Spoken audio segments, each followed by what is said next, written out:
Hello प्यारे बच्चों, आज हम कक्षा 8 क्लास 8 संस्कृत सुरभिया द्वादशः पाठः पाठ 12 लेसन 12 चित्रकूट को पढ़ेंगे और समझेंगे। इसका हिंदी अनुवाद करेंगे। मध्य प्रदेशस्य सतना-मण्डले विन्ध्यपर्वतमालायाः मध्ये नैसर्गिके अतिरमणीये विस्तृते क्षेत्रे तीर्थस्थलं चित्रकूटम स्थितम अस्ति। मध्य प्रदेश के सतना जिले में विंध्य पर्वतमाला के बीच प्राकृतिक व रमणीय विशाल क्षेत्र में फैला तीर्थ स्थल चित्रकूट स्थित है। तो मध्य प्रदेश के सतना जिले में विंध्य पर्वतमाला के बीच प्राकृतिक व रमणीय विशाल क्षेत्र में फैला क्या है? कौन सा तीर्थ स्थल है? चित्रकूट स्थित है। इदम स्थलम नगर कोलाहल रहितम प्राकृतिक सौंदर्य संपन्नम अस्ति। यह स्थल नगर के कोलाहल से रहित और प्राकृतिक सौंदर्य से संपन्न है। मतलब यहाँ प्रकृति की बहुत अधिक सुंदरता है ना, प्राकृतिक सौंदर्य बहुत अच्छा है, यहाँ बहुत सुंदरता है। अतः आगमनेन दर्शनेन च सहजतया आनंदानुभूतिः जायते। यहाँ आने व दर्शन करने से सहज ही माने अपने आप ही आनंद की अनुभूति होती है, माने बहुत अच्छा लगता है मन में। चित्रकूटे सघनानि वनानि सन्ति। तो चित्रकूट में जो है घने वन हैं। अत्र कलकल नादपूरिताः निर्झराः अपि वर्तन्ते। यहाँ कल कल की ध्वनि करने वाले झरने भी हैं। सर्वत्र हरितिमा राजते। सभी जगह जो है हरियाली शोभा देती है। चित्रकूटस्य धार्मिकं सांस्कृतिकं नैसर्गिकं अपि महत्वं विद्यते। चित्रकूट का धार्मिक, सांस्कृतिक व प्राकृतिक महत्व भी है। कथ्यते यत् ऐसा कहा जाता है, ऐसा कहते हैं, भगवान रामचंद्रः वनवास काले सीता लक्ष्मणाभ्यां सह 11 वर्षाणि यावत् चित्रकूटे एव निवासं कृतवान्। तो कहा जाता है कि भगवान राम वनवास के समय सीता व लक्ष्मण के साथ 11 वर्ष तक चित्रकूट में ही रहे थे। उन्होंने वहीं पे निवास किया था।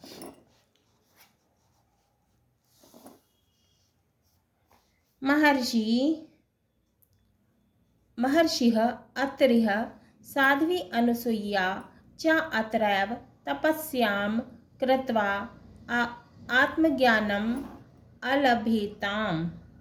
महर्षि अत्रि व साध्वी अनुसूया ने यहीं पर तपस्या करके आत्मज्ञान प्राप्त किया था।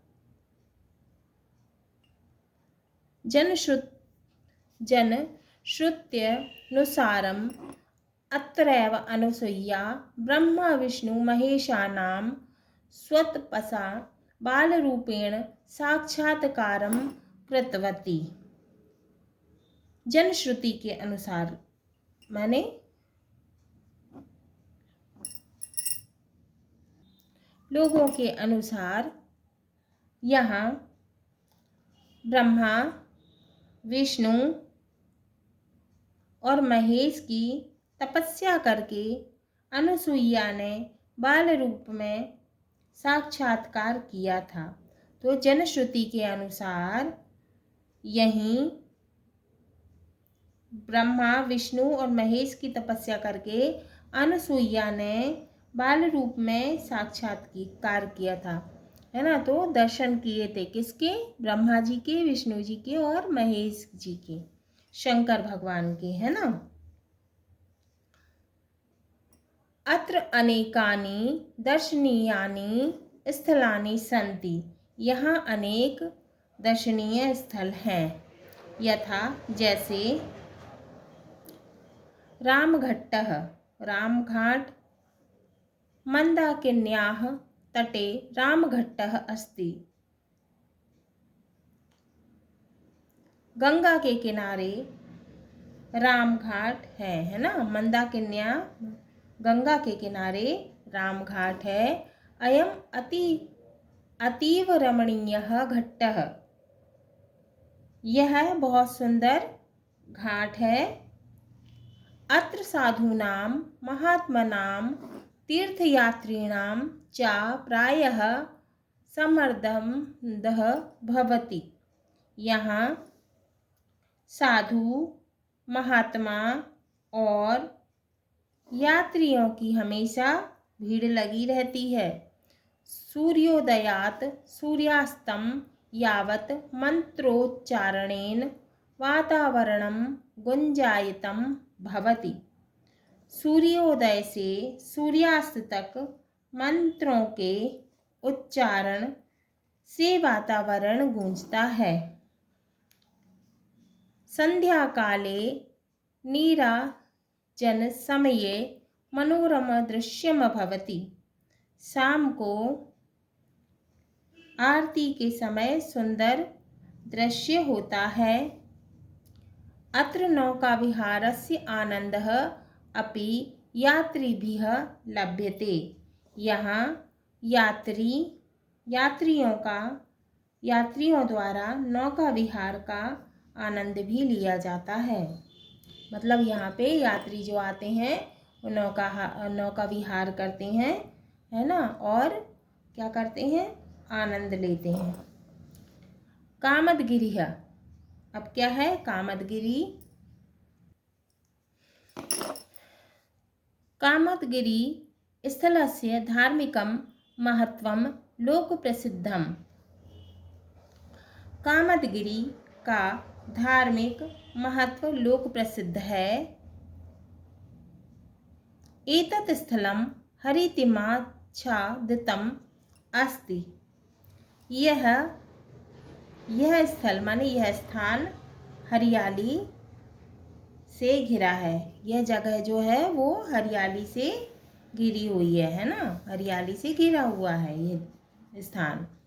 अत्र श्रद्धालवः भगवतः रामस्य प्रतीकस्वरूपं चरणचिह्नं पूजयन्ति, यहाँ श्रद्धालुगण भगवान राम के प्रतीक स्वरूप चरण चिन्ह को पूजते हैं। मान्यता अस्ति यत् भरतः अयोध्यावासिभिः सह रामं पुनः अयोध्याम् आनेतुम् अत्रैव प्रार्थितवान्।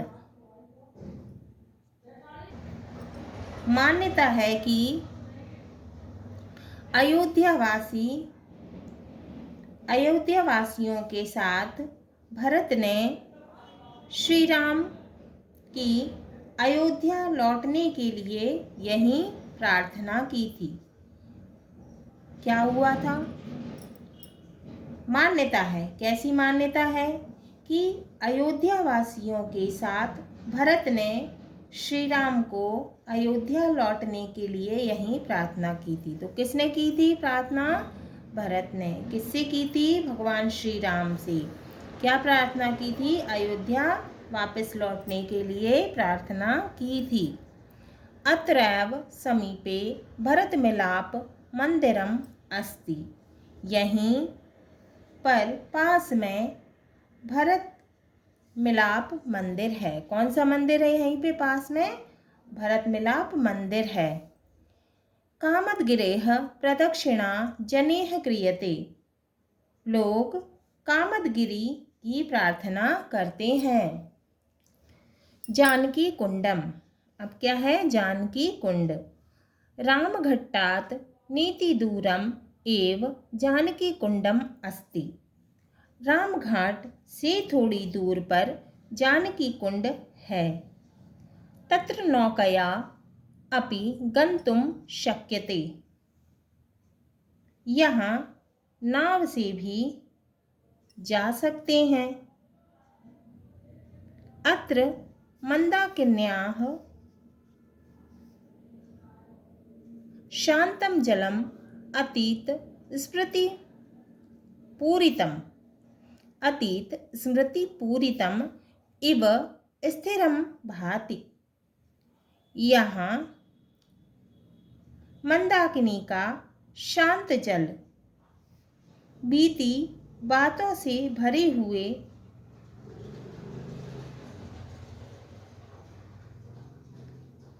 कुएं की तरह स्थिर व कैसा लगता है? सुंदर लगता है। तो यहाँ पर मंदाकिनी का शांत जल बीती बातों से भरे हुए कुएं की तरह स्थिर माने रुका हुआ व सुंदर अति स्मृति पूरितः है ना और सुंदर लगता है। वनवासे सीता अत्रैव स्नानं करोति स्म। तो वनवास में सीता जी जो हैं वो यहीं पे स्नान करती थीं। अत एव एतस्य नाम जानकी कुंडम इति प्रसिद्धम। इसलिए इसका नाम जानकी कुंड प्रसिद्ध है। इसीलिए इसका नाम क्या है? जानकी कुंड प्रसिद्ध है। अब है अनुसुईयाश्रमः। क्या है? अनुसुईया आश्रम। सघन वन मध्ये अनुसुईयाश्रमः विद्यते। घने जंगल में अनुसुईया आश्रम है। कहाँ पे है अनुसुईया आश्रम? घने जंगल में।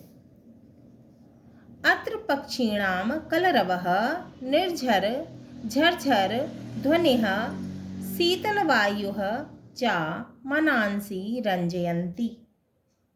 यहाँ पक्षियों का कलरव, झरने की झरझर की ध्वनि और शीतल वायु मन को आनंदित करती है। माने ठंडी ठंडी जो हवा है वो मन को क्या करती है? आनंदित करती है, माने प्रसन्न करती है। मंदाकिन्याः उद्गम स्थलम एत दैव। यहाँ मंदाकिनी का उद्गम स्थल है। अत्र ब्रह्मा विष्णु महेशात्री अनुसुईयादयः तपस्याम् अकुर्वन्। अत्र ब्रह्मा विष्णु महेशात्री अनुसुईयादयः तपस्याम् अकुर्वन्। यहाँ ब्रह्मा विष्णु महेश अत्रि अनुसुईया आदि ने तपस्या की थी।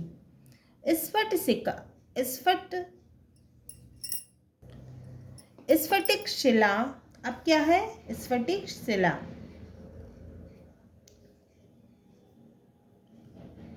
जानकी कुंड समीपे एव विशाला शिला दर्शनीया वर्तते।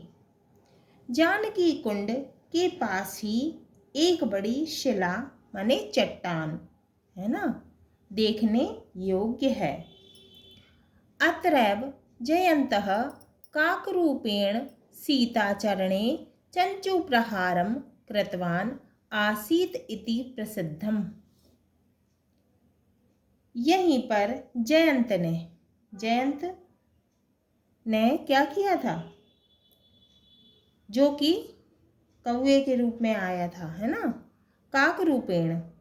तो जयंत ने कौवे के रूप में सीता के पैरों में चोंच से प्रहार किया था, ऐसा प्रसिद्ध है। गुप्त गोदावरी। अब क्या है? गुप्त गोदावरी। चित्रकूटतः 5 कोश दूरम नयनाभिरामं सौंदर्ययुक्तं गुप्त गोदावरी स्थलम वर्तते। चित्रकूट से 5 कोस दूर आँखों के लुभाने वाला, माने आँखों को सुंदर लगने वाला, है ना। सौंदर्य युक्त माने सुंदर स्थान गुप्त गोदावरी है। तो चित्रकूट से 5 कोस दूर पर आँखों के लुभाने वाला सुंदर स्थान क्या है? गुप्त गोदावरी है।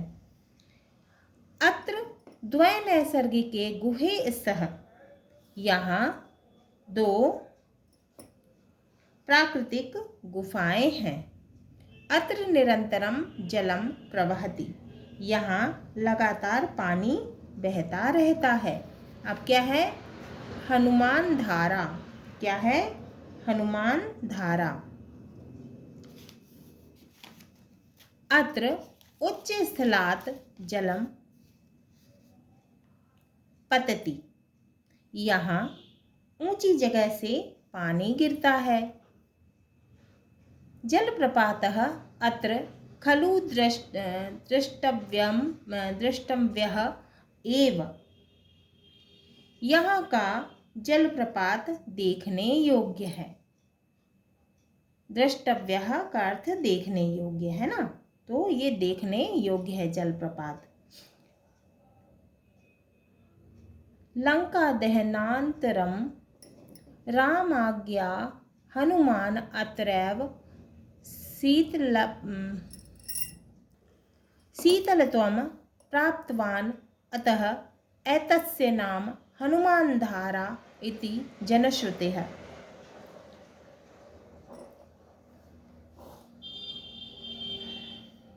लंका, ऐसा कहा जाता है कि, ऐसा कहते हैं कि लंका दहन के बाद भगवान श्री राम की आज्ञा से हनुमान जी ने यहाँ शीतलता प्राप्त की, अतः इसका नाम हनुमान धारा है। इसलिए इसका नाम क्या है? हनुमान धारा है। ग्रामोदय विश्वविद्यालयः, ग्रामोदय विश्वविद्यालय। अत्र राष्ट्रसेवकेन नानाजी देशमुखेन, अत्र राष्ट्रसेवकेन नानाजी देशमुखेन ग्रामोद्धार भावनया नवीनः प्रकल्पः स्थापितः, यहाँ राष्ट्रसेवक नानाजी देशमुख द्वारा ग्रामों के उद्धार की, माने ग्रामों माने गांव, है ना, ग्रामों के उद्धार की भावना से चित्रकूट विश्वविद्यालय की स्थापना की। चित्रकूट ग्रामोदय विश्वविद्यालयः साम्प्रतं सः महात्मा गांधी ग्रामोदय विश्वविद्यालयः इति नाम्ना प्रसिद्धः। आजकल वह महात्मा गांधी ग्रामोदय विश्वविद्यालय के नाम से प्रसिद्ध है। अत्र प्राकृतिक चिकित्सा प्रकल्पः अपि वर्तते, यहाँ प्राकृतिक चिकित्सा का केंद्र भी है। कृषेः अनुसंधानकार्येषु अत्र महती प्रगतिः दृश्यते, खेती के अनुसंधान कार्य में यहाँ बड़ी प्रगति दिखाई देती है। शब्दार्थाः, शब्दार्थ। अब अपन क्या देखेंगे? शब्दार्थ। मंडले, मंडले का अर्थ है जिले में। नैसर्गिक का अर्थ है प्राकृतिक रूप में। सहजतया का अर्थ है स्वाभाविक रूप से। कल कल नादपूरिता का अर्थ है कल कल स्वर से भरपूर। समृद्ध का अर्थ है भीड़, समूह। गुंजायितम का अर्थ है गुंजित हुआ। नीराजन समये का अर्थ है आरती के समय। यात्रिभ्यः का अर्थ है यात्रियों के द्वारा। अतीत स्मृति पूरीतः का अर्थ है प्राचीन स्मृतियों यादों से भरा। जयंतः का अर्थ है इंद्र का पुत्र काक रूपधारी। जो इंद्र का जो बेटा था उसने किसका रूप धर लिया था? किस कौवे का, है ना। चंचू प्रहारम का अर्थ है चोंच से प्रहार, है ना। गुहे का अर्थ है मतलब जो इंद्र का जो पुत्र था, है ना, जयंत, उसने कौवे के रूप में सीता जी के पैर में चोंच से जो है प्रहार किया था, चोंच मार दी थी, है ना। गुहे का अर्थ है दो गुफाएं। नयनाभिरामम का अर्थ है आँखों को अच्छा लगने वाला। प्रकल्पः का अर्थ है विचार। अभ्यासः अभ्यास है। प्रश्न एक पदेन उत्तरम लिखत। एक शब्द में उत्तर लिखो। पहला है चित्रकूटम कस्मिन् मंडले अस्ति। चित्रकूट किस जिले में है? इसका उत्तर है सतना मंडले, सतना जिले में। खा चित्रकूटे सर्वत्र किम राजते। चित्रकूट में सब जगह क्या है? हरितिमा, हरियाली। गा रामघट्टः कस्याः तटे वर्तते। रामघाट कहाँ है? उत्तर है मंदाकिन्या तटे, मंदाकिनी के किनारे। घा चित्रकूटे जलप्रपातस्य किम नाम। चित्रकूट में जलप्रपात का नाम क्या है? हनुमान धारा। क्या नाम है? हनुमान धारा। इंगा जयंतः सीता चरणे किम कृतवान। जयंत ने सीता के चरणों में क्या किया? उत्तर है चंचू प्रहारम, चोंच से प्रहार, चोंच से मार दिया था, चोंच मार दी थी। सीता जी के पैर में जो है चोंच से प्रहार किया, चोंच से मारा था उसने। प्रश्न 2 है एक वाक्येन उत्तरम लिखत। एक वाक्य में उत्तर लिखो।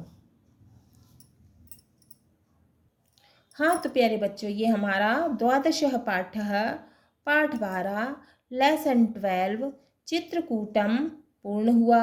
अगले वीडियो में हम इसके प्रश्नों के उत्तर क्वेश्चन आंसर को सॉल्व करेंगे।